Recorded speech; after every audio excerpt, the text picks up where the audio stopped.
So thank you, everybody. Whew.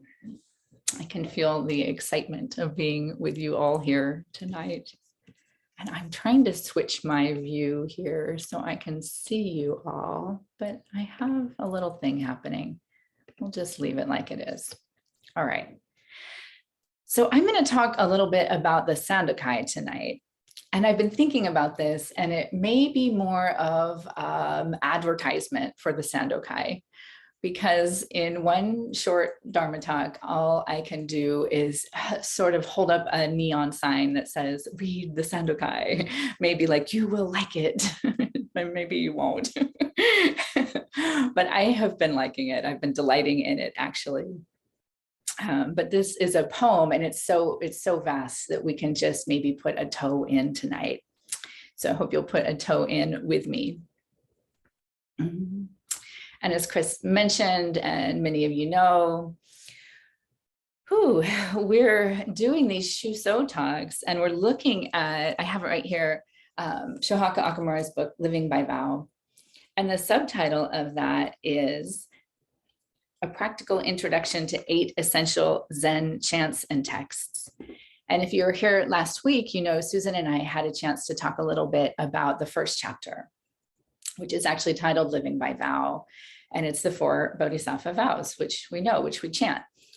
Beings are numberless. I vow to save them.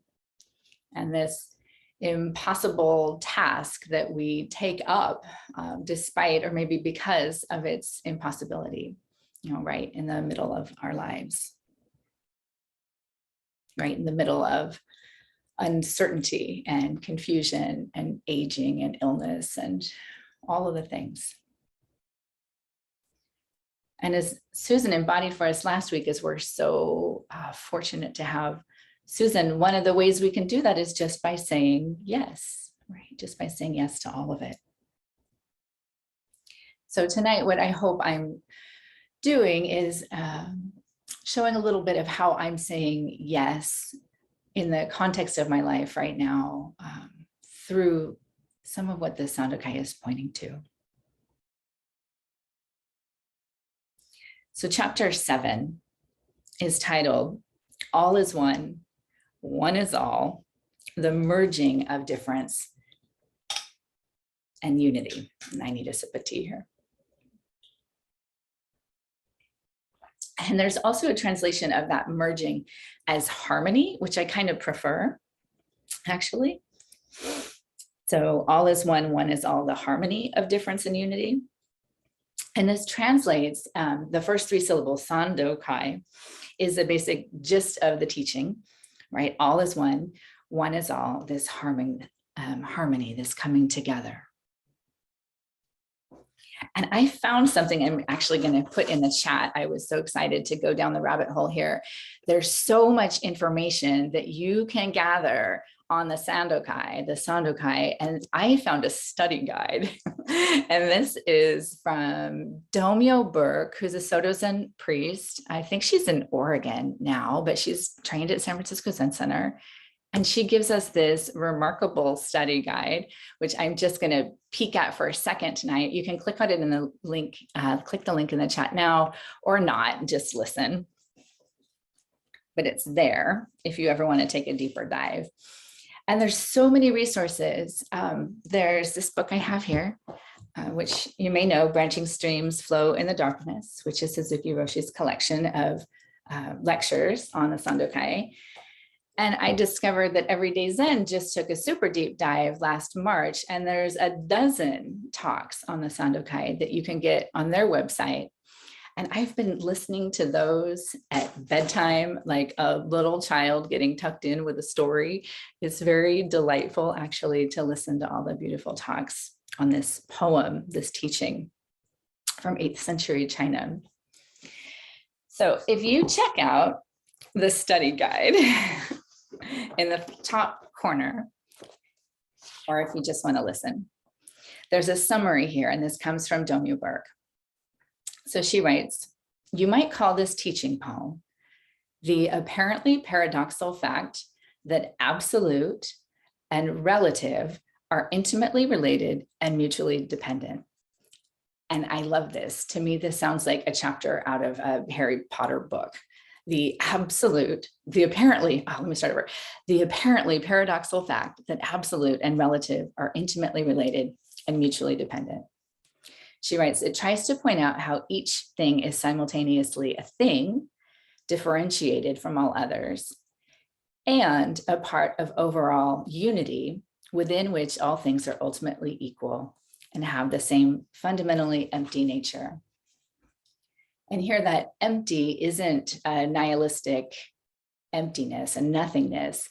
It's empty in the language Thich Nhat Hanh often offers because it's full of everything else.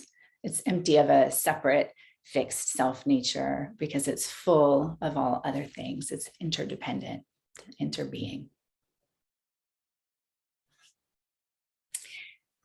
Okay, so these 3 syllables, and we'll check out the second box right here on the top. It's actually the very first box. San, and these are the definitions that Domo has collected out of chapter 7. So san, many, difference, diversity, variety, used as a synonym for G in the text, or the concrete phenomenal aspect of our lives. So it's our seemingly separate selves, right? And I think this is our identity. And I love it because it reminds me of a Walt Whitman verse that life exists and identity, that the powerful play goes on and you may contribute a verse. Oh, I have some more here actually on this, some more notes that I'm gonna grab.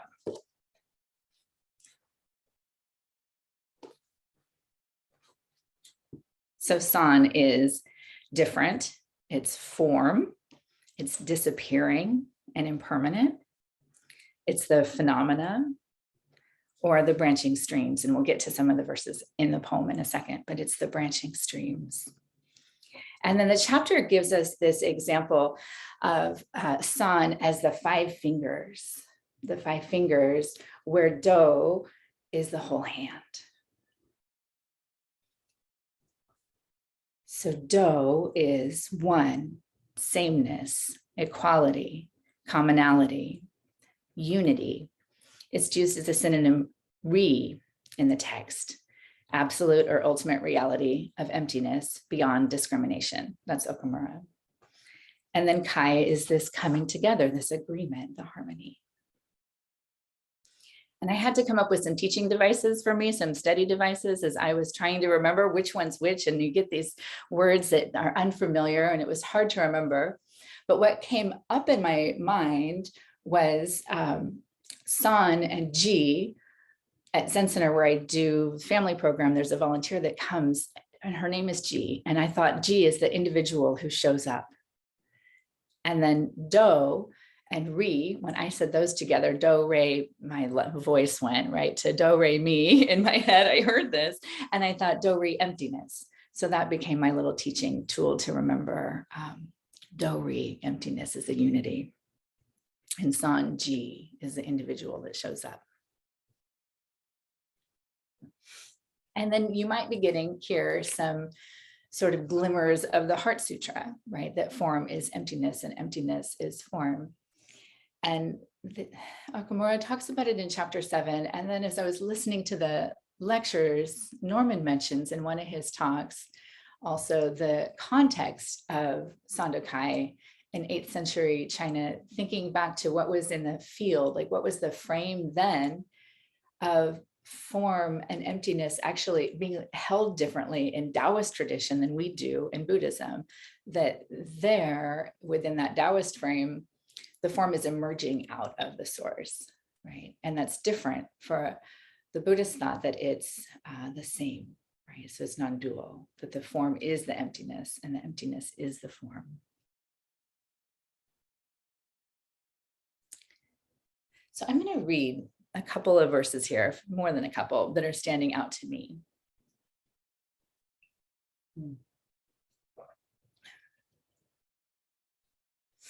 So just starting with the beginning. The mind of the great sage of India is intimately communicated between East and West. The mind of the great sage of India is intimately communicated between East and West. And when I hear that, when I just hear that first part, to me, it sounds like a drum roll. It's like something's coming. I love this intro. It feels very dramatic to me. It's like, pay attention. And I think there's a clue here, because how can a mind be transmitted if I'm here and you're over there? The spiritual source shines clearly in the light. The branching streams flow in the darkness.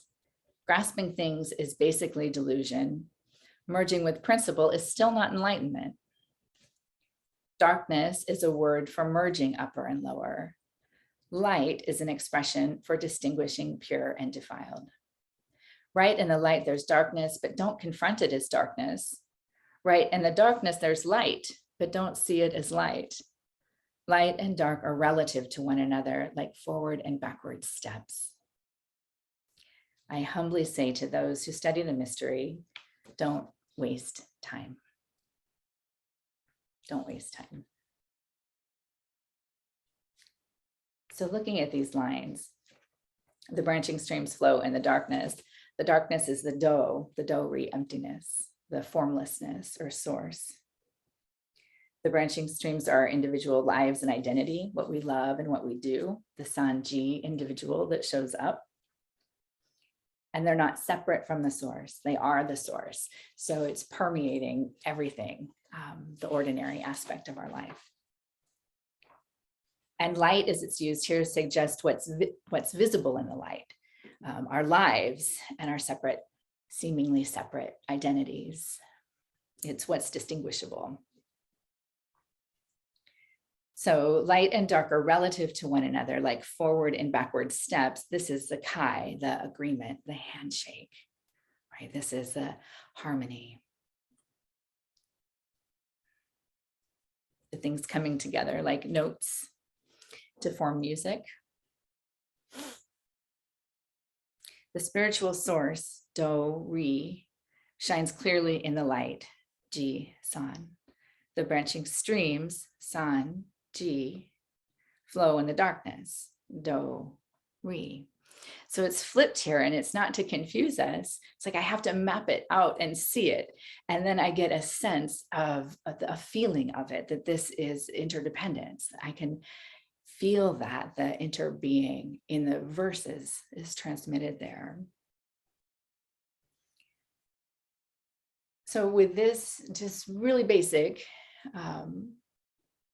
dip into the Sandokai, this little understanding, I want to sort of leap into what it's been meaning for me in my life as I've been looking at it. And I have to look like right from the Sanji individual of my life, right? As a white woman living here in West County, female identified, a mother, a daughter, a Zen student, a psychotherapist, all of the different ways that things have come together, right? All the particularities that form what Kimberly Crenshaw, the pioneer of critical race theory, would call my intersectional identity, right?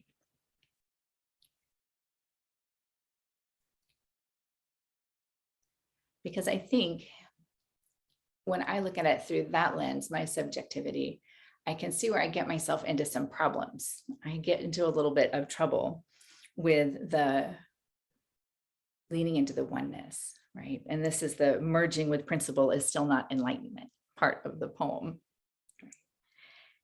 And there's 3 areas where I sort of dip into some problems. And those are, one, the micro, like within myself, the meso in my family and near relationships, and then in the wider culture. So I'm thinking in these like 3 circles. So first, the micro within myself. When I lean too far into the we and the unity, what happens is I tend to feel the weight of the world here, right? It's just too much that comes in. And at the same time, I extend out too far. So it's like too much is coming in and too much is going out. And my identity, my self structures become dependent on my environment, right? On what's happening around me, on other people's emotional responses, and even my own concerned involvement with my family, in particular, a teenager who lives with me, right? It can extend out too far, like beyond where it's effective or maybe where it's needed. Right? And then continuing in this, like the micro in relationship to the meso, the near relationships, putting too much of myself on those people nearest me, it means that they're not able to stand in their own bones just as themselves, right? So it feels like there's a benefit for me of drawing back a little bit, so then others can be what they already are. It seems empowering for me to draw in a little bit, not to hold so much of the weight, and to allow them to be just them, just as they are also, right? So then their inherent goodness and strengths can continue to come forward, right? So it feels like an active practice of equanimity, of that Brahmavihara of equanimity, of not being so dependent on external conditions for an internal ease, and even for an internal sense of self, right? Because I've drawn back just enough to not be so leaky, right? This is Kahlil Gibran, and I think he's speaking to this. He says, let there be spaces in your togetherness, and let the winds of the heavens dance between you. Love one another, but make not a bond of love. Let it rather be a moving sea between the shores of your souls. Fill each other's cup, but drink not from one cup. Give one another of your bread, but eat not from the same loaf. Sing and dance together and be joyous, but let each one of you be alone, even as the strings of a lute are alone, though they quiver with the same music. Give your hearts, but not into each other's keeping, for only the hand of life can contain your hearts. And stand together, yet not too near together, for the pillars of the temple stand apart, and the oak tree and the cypress grow not in each other's shadow. It reminds me of Thich Nhat Hanh says, you must love in such a way that the person that you love feels free. So the person that you love feels free.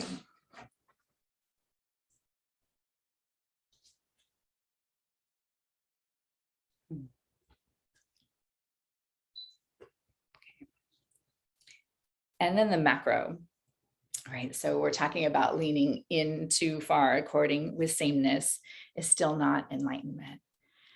And I think in our culture, we get into some trouble with this around race and justice and social justice, that when we can't see, when we're leaning too far into humanness, we're all humans, we're all people, our oneness, that we're running the risk of denying entire groups of people their experience, right? And it can be in this way that we might become complicit in perpetuating some of the systems that are causing harm. So it feels so essential that we can see that we aren't just colorblind, though that was the ideal for quite some time. It's not enough, right? We have to be able to see difference and have the harmony of sameness and difference. This is a sociologist, Megan Burke, and she says, the wish to believe that everybody has an equal shot at success is deeply tied to our American belief of individualism, or the habit or principle of being independent and self-reliant. In the individualist way of thinking, problems like poverty and health problems are cast as personal moral failings that can be overcome, not symptoms of a larger broken system. This is from an article called The Problem with Colorblindness and How It Upholds Racism. And I think it's interesting because she's talking about the colorblindness would be the leaning too far in to unity, but we're doing it, we tend to do it from a place of too far into our individualism, of we need to pull ourselves up by our individual bootstraps. So it seems that there's this need for actualizing the Kai, the agreement between these two positions. Grasping at things is basically delusion. And it might be safe to say that in the USA, in our country right now, that there's a pandemic of individuality, right? Where people's understanding of their individual freedoms is bringing the opposite of freedom and liberation for the whole. Like we might be able to say that there's a little epidemic of narcissism. I've read that and it feels right to me. Not just the grandiose kind that we know, but the covert kind where we have just as ongoing self-referencing critical thoughts, the not enough.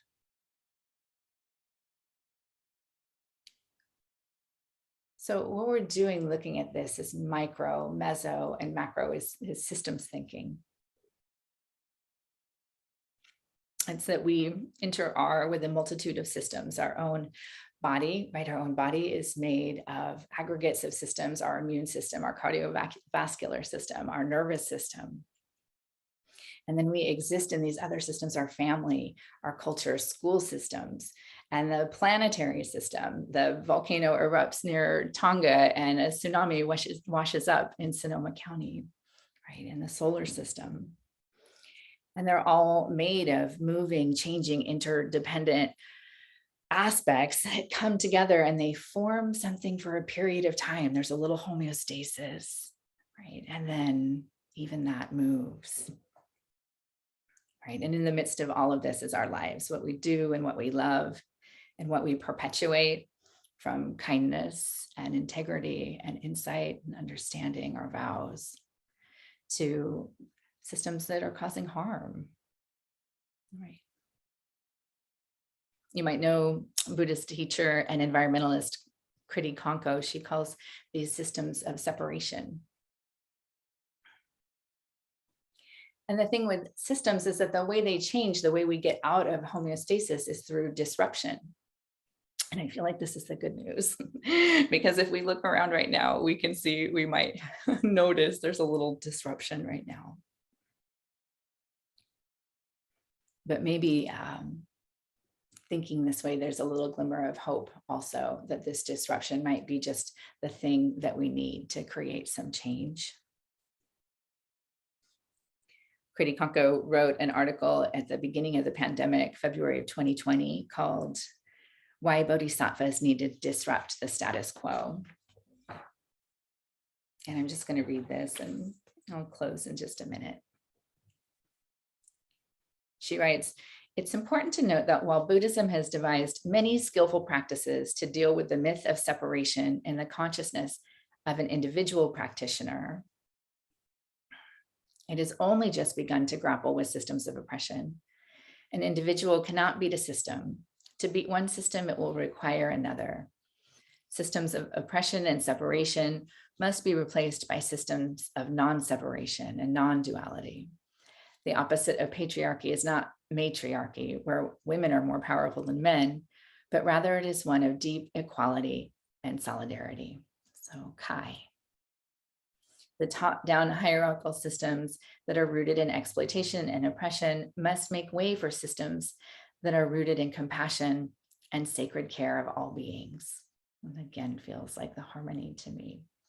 She says this requires more than good intentions. It must be backed by actions. And that feels like our vows and what these Shuso talks are all about. So some final words tonight, I think, are for me on the power that we have to disrupt the homeostasis and the responsibility. I've been reflecting that I think this is the task of freedom, is to act with others in mind.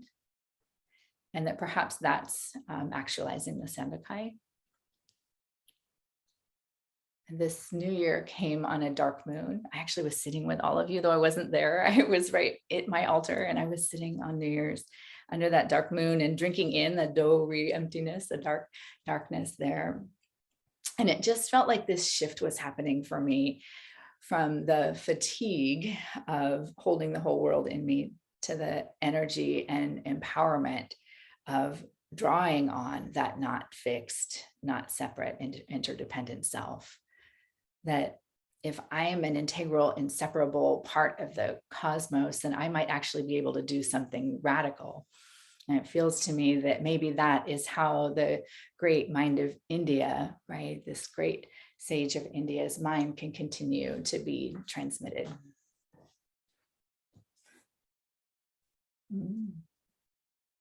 Thich Nhat Hanh often says that because of impermanence, everything is possible. And I think that maybe because of the Sandokai, because of these teachings and this opportunity we have to practice together as a Sangha, that anything is possible.